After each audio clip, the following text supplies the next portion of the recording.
İndi danışacağım ibrətamiz əhvalat mənim həyatımı dəyişib. Əminəm ki, sizin həyatınızı da dəyişəcəkdir. Orta məktəbdə oxuyarkən böyük adamlara qoşulub fəhlə işləməyə getmişdim.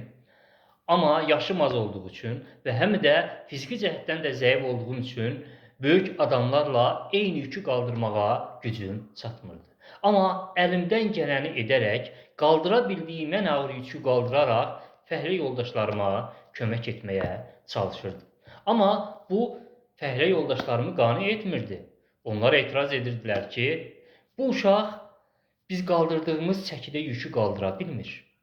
Amma bizim aldığımız pula şərik olacaq. Bizlə eyni məbləğdə pul alacaq. Ona görə də bu uşaq ya işi buraxıb getsin, ya da ki, öz gördüyü işə uyğun da əmək haqqı alsın. Mənim də pula ehtiyacım var idi. Ona görə də işi atmadım. Razılaşdım ki, yaxşı, mən sizinlə razıyam. İşin sonunda siz mənə hansı məbləği versəniz, mən o məbləği götürəcəyəm, qane olacağam ona. Amma imkan verin, mən də sizlə işləyim. Onlar da buna razılaşdılar. Və başladıq işləməyə. İşi bitirdik. İşi bitmə nöqtəsinə gələndə pul bölünməyə başladı və pulu bölən adam gözləmədiyimiz halda, mənim və iş yoldaşlarımın gözləmədiyi halda mənə də digər fəhlə yoldaşlarımla bərabər eyni pul əmək haqqını verdi. Bu zaman fəhlə yoldaşlarım etiraz etdilər ki, axı biz belə danışmamışdıq.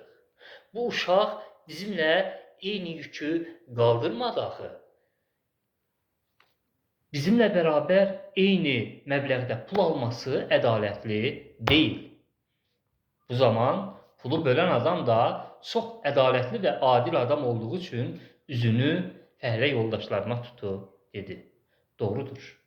Bu uşaq bizimlə eyni yükü qaldırmadı.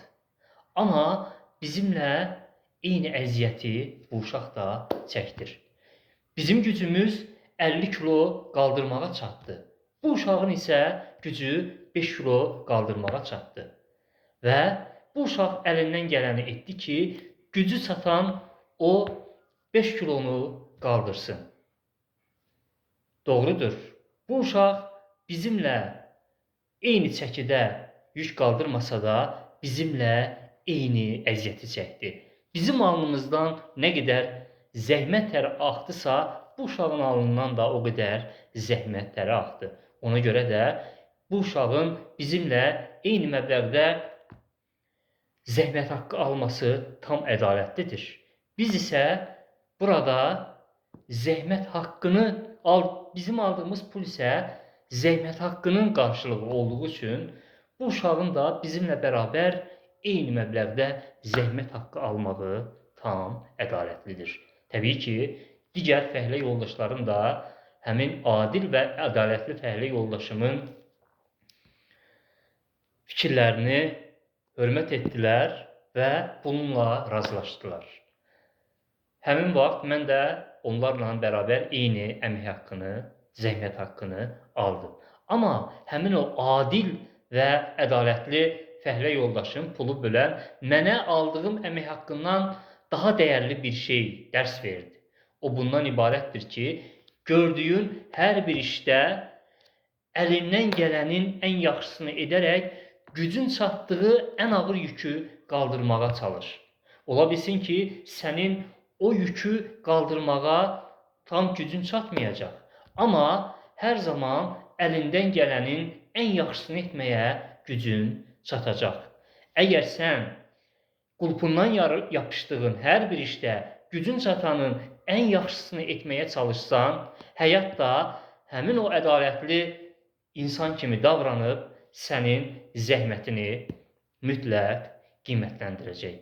Bax, bu düşüncə tərzi mənim həyatımı dəyişdi. Mən hansı işin qulpundan yapışıramsa, həmin o əhvalatı yadıma salıram və gücüm çatan ən ağır yükü qaldırmağa çalışıram. Təbii ki, mənim hər zaman qulpundan yapışdığım işləri qaldırmağa gücüm çatmır. Amma əlimdən gələnin ən yaxşısını etməyə gücüm hər zaman çatır. Sizin də eyni dərəcədə əlinizdən gələnin ən yaxşısını etməyə gücünüz hər zaman çata bilər. Bax, bu əhvalat, bu düşüncə həyatda mənə çox təsir edibdir. İnanıram ki, sizə də kömək edəcəkdir. Mən seminarlarımda mənim elə seminarlarım olur ki, 500 nəfərə, 1000 nəfərə seminar keçirəm. Bəzən əhval-ruhiyyə yaxşı olmur. Yaxşı çıxış edə bilmirəm də insanam, indi insanlıq halı olur. Amma bu hekayəni danışanda zal ayağa qalxır, ayaq üstə məni alqışlayır. Bax, bu əhvalatı. Bütün seminar pis getsə də, bu əhvalat məni seminarda da xilas edir. Həqiqətən də çalışaq ki, əlimizdən gələnin ən yaxşısını edək. O zaman həyat bizim zəhmətimizi mütləq qiymətləndirəcək. Sevgilər.